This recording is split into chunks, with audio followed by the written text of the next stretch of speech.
Добро утро, приятели! Днес ще е пълна лудница. Сега отиваме да тренираме много набързичко, защото след това отиваме и ще трябва да закараме колата на мама в сервис, за да оправя там брони, да бъдисат и така нататък. Което означава, че оставаме без кола, защото аз нямам кола. И цяла седмица предполагам, че ще мятаме крачоли, така че ще бъде интересно. Може би една от най-гадните седмици. Приятели, сега отиваме да купим подаръчна турбичка, защото отиваме на рожден ден на Ивана. И сега ще покажа какво цвете сме и купили. Дай да го покажа. Чакай, така ще обърна. Ето така. Кошничка. Жената казва, че не е капризно. Така че ще може да си го гледа. Има коса. Надолу по чашка. И вътре да не е Бонус. Лепчета искаш ли?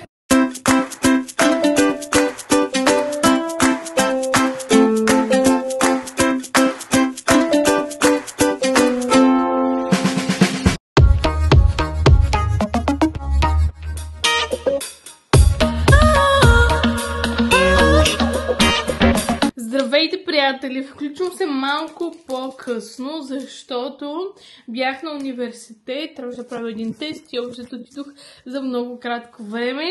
Сега ще пробваме, понеже ходихме до магазина да вземем сладолед и ако чувате шумолене, това е защото Спас яде неговия сладолед. Аз моя вече го изядох.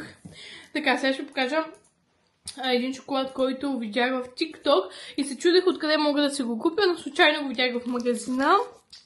Ето, показвам го, този на Милка с тези бисков, така, не се смей. Сега ще го пробваме, също така да ви покажа моя любим шоколад. Един е този, другия е Милка с цели лешници. Този ми е любим. Така, този ще е за след няколко дена или по-скоро за до вечера. Сега само ще пробваме този.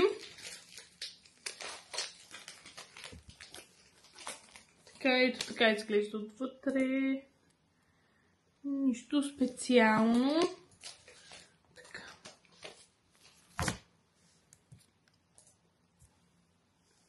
Айде, фокусирай де.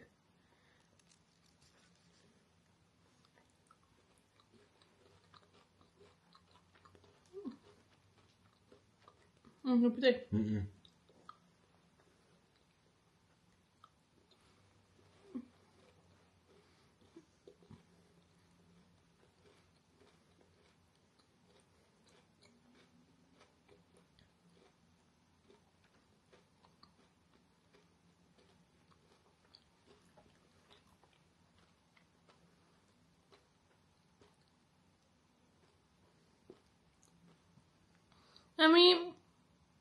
Буквално е като обикновен Милка, само че нещо хрупа в него, за да не се усещат бисквитите.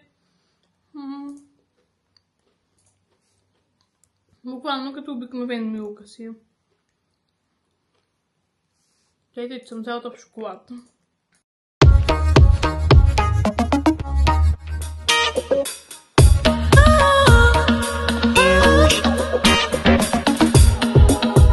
Здравейте, приятели!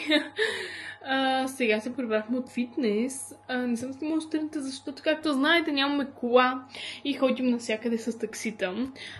Днес, между другото, как се изложихме пред човека, по-скоро аз, защото таксито беше Тесла, при което не знам, Теслата всичко е с копчета, даже не е електронно. Както и да е. И тръгвам да слизам от колата, обаче той има едно копче, където, нали, реално е на картинка колата и отворена врата. Нали, на мен ми се лъкало, че най-вероятно така се отваря вратата и го натискам, обаче се смъква само прозореца лекичко и не се отваря. И аз викам на човека как се отваря колата, защото Не знам, мама вика индианци, то наистина така. Мен че беше много готино. Въпреки, че теслите отзад са много тесни, не очаквах. Но, да, въпреки, че вчера се возихме в едно такси, мирише ужасно, беше адски мръсно, просто беше отвратително преживяване. Така че винаги има две страни. Косата ми така се ме върза, защото сега ще обядваме леща. И после трябва да ходя на университет, защото е края на семестъра. И трябва да отида по английски, да представя учебника. Вчера съм писала над сигурно 50 страница сигурност. Според мен са и повече, но както и да е. Така, снимам ви лещата и Райла. Сега ще ви снимам как се качила на масата. Вижте. Ето я и лещичката. Хайде, почваме да бъдем, защото съм много гладна. Приятели, не излязохме, сега седнахме на кафе и аз си поръчах много готино нещо. Айс нектар с праскове манго и ще видим дали ще ми хареса, защото по принцип на другите места има само с традиционните сокове, няма така смесено. И също така с вас ще си поделим една гофрета и ще ви я снимам и нея. Между другото, на това кафе менютата са 10 от 10, а не са като такива традиционните с изтеглени картинки, им са едно рисувани картинки и много ми харесва.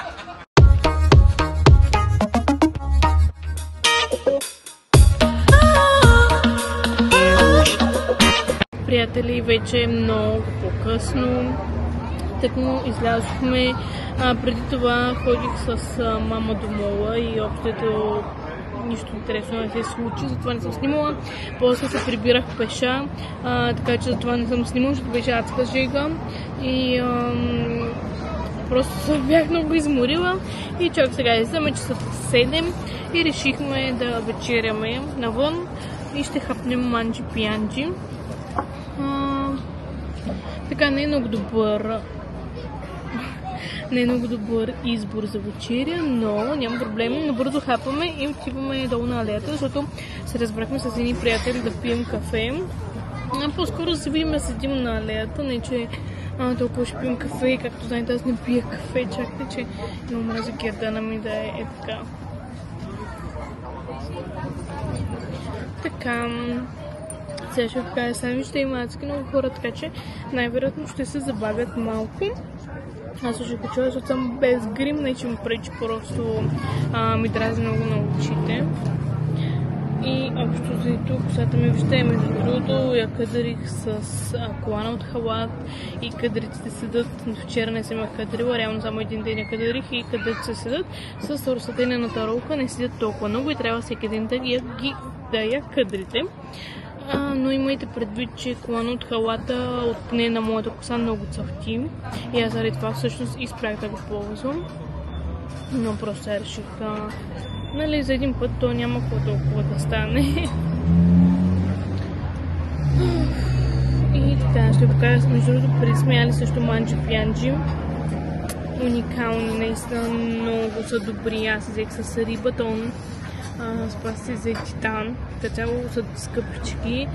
Моя сандвич с рибатон е около 15 или 16 лева. Неговия е 22.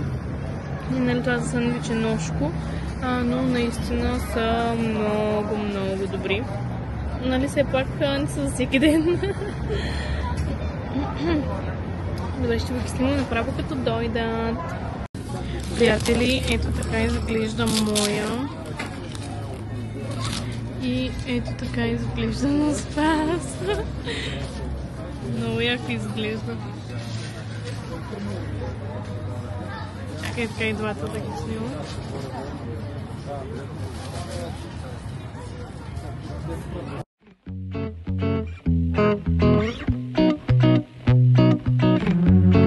Здравейте, приятели! Днес е неделя. Сега ще обядваме и ще ви покажа нашия обяд. Просто как се казва хората? като тортила. Сега ще ви я покажа, зеленчукова. Мама так му ги прави. И сега ще ви ги покажа. Аз държа дистанционно просто, понеже спрях музиката от телевизора. Хайде, обръщам и ви показвам. Ако някой иска рецептата, може да му я пратя в Инстаграм. Така че може да ми пишете. Така изглежда. Малко като палачинка, но тортила е по принцип. Тук имаме домашно сирене, доматче и така изглеждат.